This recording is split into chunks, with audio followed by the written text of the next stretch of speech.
राज्याचे मुख्यमंत्री फडणवीस सध्या बोलतात, आपण थेट जाऊयात। हे कार्य केलेलं आहे, त्याला पकडलेलं आहे।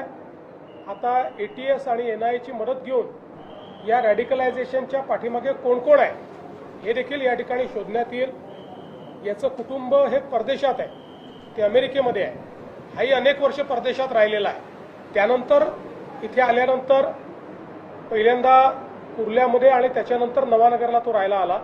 त्यामुळे आता याच्या पाठीमागे कोण कोण आहेत, याच्या लिंकमध्ये कोण कोण आहेत, अजून कोणी असे रॅडिकलाइज झाले आहेत का, या सगळ्या गोष्टी ज्या आहेत त्या आता तपासामध्ये पुढे येतील।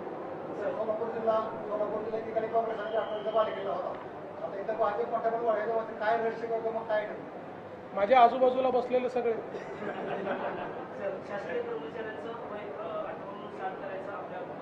जी जी शासकीय कर्मचाऱ्यांचं निवृत्तीचं वय 58 वरून 60 करायचं प्रस्तावित आहे, त्याच्या संदर्भात काय आहे? आता आमची चर्चा चाललेली आहे, या संदर्भात युनियनची चर्चा चाललेली आहे। चर्चेअंती मग या संदर्भात काय निर्णय होतो ते बघूया।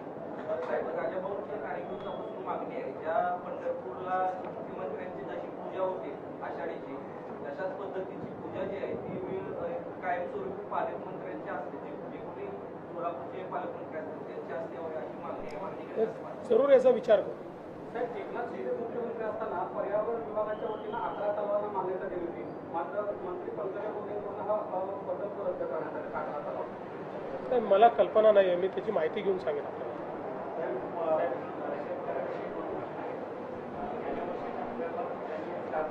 थोडं मोठ्याने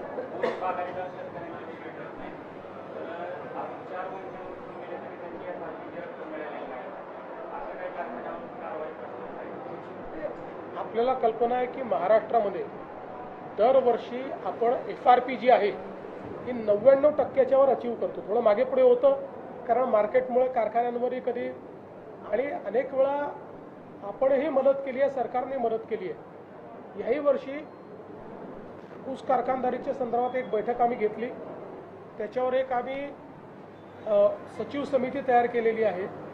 या सचिव समितीला यावेळच्या हंगामापुढची काय अडचणी आहेत त्या अडचणींचा आढावा घेण्याकरता सांगितलेला आहे। त्यानंतर एक शिष्टमंडळ घेऊन पुढच्या काळामध्ये मी स्वतः केंद्र सरकारकडे जाणार आहे। ज्या शिष्टमंडळामध्ये विशेषतः या ठिकाणी ऊस आणि कांदा उत्पादक यांचं एक शिष्टमंडळ घेऊन केंद्राकडनं याच्यामध्ये काय मदत मिळू शकते किंवा कशा प्रकारे नीती निर्धारण केलं जाऊ शकतं या संदर्भातला निर्णय आम्ही करणार आहोत।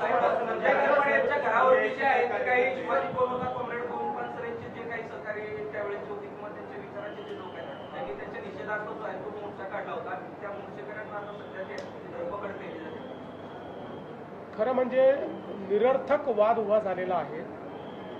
पहिल्यांदा तर हे लक्षात ठेवा की या देशामध्ये छत्रपती शिवरायांचा कोणी अपमान करू शकत नाही।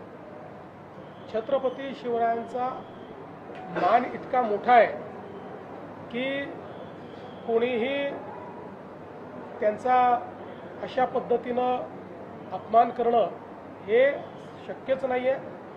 आता हे जे पुस्तक लिहिलं गेलं आहे 1979ला लिहिलं गेलेलं आहे, त्याच्यावर आज वाद उकरून काढायचा आणि दोन्ही बाजूंनी एकमेकावर भिडायचं, मला असं वाटतं की शुद्ध असामाजिक अशा पद्धतीचं, असंवेदनशील अशा पद्धतीचं हे कृत्य आहे। मला असं वाटतं आक्षेप घेणाऱ्याने पुस्तक वाचलं आहे की नाही मला माहिती नाही, आंदोलन करणारे तिकडनं जे आलेले आहेत ते आपण कशाकरता करतो हे त्यांना माहिती आहे की नाही मला माहिती नाही। केवळ कुठला तरी मुद्दा पकडायचा आणि त्याच्यावर विवाद उभा करायचा आणि चर्चेत राहायचं हा प्रयत्न योग्य नाही। सर, घाटकोपऱ्यातील लहान मुलींच्या अत्याचार प्रकरणी किरण सोमय्या 12 तास आंदोलन केलेले आहे, त्या संदर्भात क्राईम ब्रँच देखील तपास करते, पुढील आपली कारवाई काय असणार आहे? किरीट सोमय्यांची मागणी आम्ही मान्य केलेली आहे, त्यानुसार त्या ठिकाणी तो जो तपास आहे हा तपास क्राईम ब्रँचला वर्ग करण्यात आलेला आहे आणि त्याचसोबत ज्या ज्या लोकांनी या तपासामध्ये कुठेही कुचकामीपणा केलेला आहे त्यांच्यावर आम्ही कारवाई करतो। मागच्या वेळेस चर्चेत तुम्ही असं म्हणाला की राजभवन काय पण तो अद्याप त्या आराखड्यात काय नेमकी अडचणी त्याला अडचणी नसतात. त्याच्याकरता खूप वेगवेगळे फोरममधनं तो जावा लागतो. आराखडा शासनाला गेला म्हणजे पहिले कलेक्टरची कमिटी असते, त्याच्यानंतर पालकमंत्र्यांची समिती असते, त्याच्यानंतर जिल्ह्याची समिती करून तो राज्याच्या समितीकडे येतो, व त्याच्यानंतर HPC असते, त्याच्यानंतर मुख्यमंत्री कमिटी असते. एवढ्या सगळ्या याच्यातनं एक आराखडा जातो. त्यामुळे तो प्रोसेसमध्ये आहे. चला, धन्यवाद.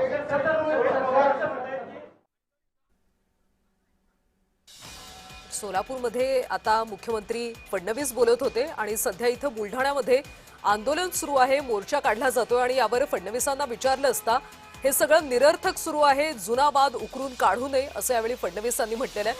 बुलढाण्यामध्ये आमदार संजय गायकवाड यांच्या घरावर कम्युनिस्टांनी आता मोर्चा काढलेला आहे.